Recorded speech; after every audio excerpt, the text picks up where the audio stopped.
Pakistan peoples party के कुछ अरकान को खासतौर पर पंजाब में इंतखाबी निशान उनका तीर अलॉट नहीं किया गया और इस पर पाकिस्तान पीपल्स पार्टी के तहफ़्फ़ुज़ात सामने आए। उन्होंने इलेक्शन कमीशन को एक ख़त भी लिखा है और आज इलेक्शन कमीशन ने आरओज़ को यह हिदायत की थी कि अब चूंकि बैलेट पेपर्स की छपाई का अमल शुरू हो चुका है तो किसी भी उम्मीदवार के इंतखाबी निशान को तब्दील ना किया जाए और उससे पहले इलेक्शन कमीशन से भी पेशगी इजाज़त ली जाए। तो ये मामला बड़ा इंपॉर्टेंट है। पाकिस्तान पीपल्स पार्टी के कुछ 7 के करीब ऐसे उम्मीदवार हैं जिनको निशान अलॉट नहीं किए गए और पाकिस्तान पीपल्स पार्टी का इस पर रद्द-ए-अमल फिर क्या है और फिर जिस तरह बिलावल साहब इस वक्त गुफ्तगू कर रहे हैं और वो ये कह रहे हैं कि अब असल मुकाबला आने वाले दिनों में तीर और शेर के दरमियान है, तो क्या पाकिस्तान तहरीक इंसाफ के वो उम्मीदवार जो आज़ाद हैसियत में इलेक्शन लड़ रहे हैं उनको पाकिस्तान पीपल्स पार्टी ने बिल्कुल राइट ऑफ कर दिया है?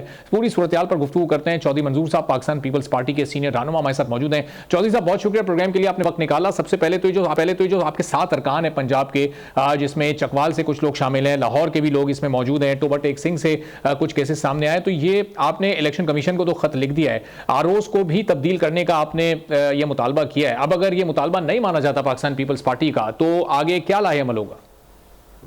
नहीं, देखिए, हमने ये कहा है कि इलेक्शन कमीशन खुद इसमें इंटरवीन करे और इलेक्शन कमीशन इंटरवीन करके इससे फौरी तौर पर इसको मुकम्मल करे, क्योंकि ये बड़ी ज्यादती है कि जब हमने सर्टिफिकेट जारी किए हैं तो उनको क्यों नहीं दिए गए और जिन जो आरओ इसमें मुलव्वस हैं उनके खिलाफ इलेक्शन कमीशन कार्रवाई करे।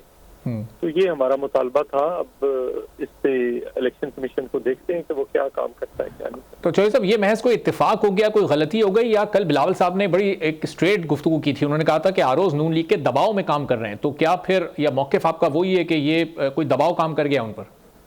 जी बिल्कुल यही लग रहा है, हमें तो यही लग रहा है। यहाँ पे बिल्कुल वो सारे दबाव में है, इलेक्शन हो रहे हैं या जो कुछ हो रहा है।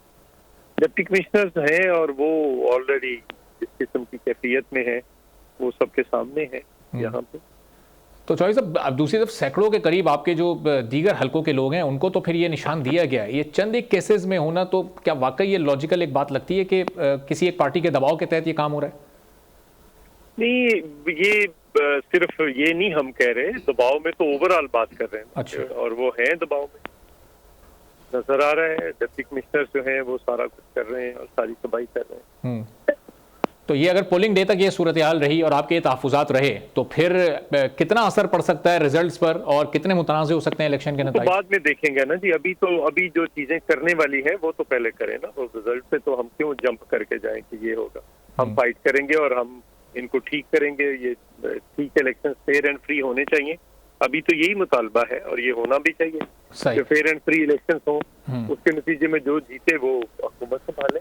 और गुफ्तगू जो बिलावल साहब कर रहे हैं चौधरी साहब, जी चौधरी साहब की गुफ्तगू, बिलावल साहब की गुफ्तगू से लग रहा है कि इस वक्त मुकाबला आपका सिर्फ और सिर्फ पाकिस्तान मुस्लिम लीग नवाज से है। पाकिस्तान तहरीक इंसाफ के उम्मीदवार जो आज़ाद हैसियत में इलेक्शन लड़ रहे हैं उन्हें क्या बिल्कुल राइट ऑफ कर दिया या आगे उनसे कोई इत्तेहाद? राइट ऑफ नहीं किया उन्होंने। जो बात की है उनका निशान तो आउट हो गया ना। 3 मेन स्ट्रीम पार्टीज हैं और उनका निशान तो आउट हो गया ना। लेकिन एक और अगर उनका निशान आउट हो गया तो फिर बल्ला और तीर रह गए ना।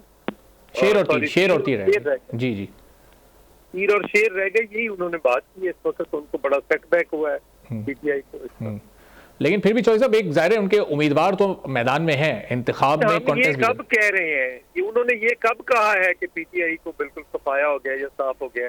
ये तो मतलब निकाले जा रहे हैं। उन्होंने बड़ी स्ट्रेट और सीधी बात की है कि अब बल्ले का क्योंकि बल्ला निकल गया है, अब शेर और तीर का मुकाबला है सारे मुल्क के अंदर। सही। और अब मरियम नवाज जिस तरह से 2 रोज से एक्टिव नजर आ रही हैं, तो एक जो लोगों को तासुर मिल रहा था कि नून लीग अपनी इंतखाबी मुहिम नहीं शुरू कर रही और एक काफ़ी लोगों को उनके अपने वोटर्स को भी शिकायत थी, तो वो शिकवा भी लोगों को कब दूर हो रहा है कि चलें 20 दिन पहले ही, लेकिन वो कम अज़ कम मैदान में तो सामने आए अब। लेकिन देखिए ना, वो तो खैर हर किसी का हक है कैंपेन करें, लेकिन अगर आप सरकारी वसाइल को इस्तेमाल करते हुए कैंपेन करेंगे, अब कब वो शुरू की है जब पीपल्स पार्टी अपनी कैंपेन पीक पे लेगी। हमारी कैंपेन तो सब पीक पे खड़ी है। 2 जलसे कल उन्होंने 2 सूबों के अंदर 2 मुख्तलिफ जलसे किए। एक कल या परसों वो एक खैरपुर में किया और एक उधर डेरा मुराद जमाली में किया। सब्सक्राइब करें और बेल दबाएं ताकि कोई खबर रह न जाए।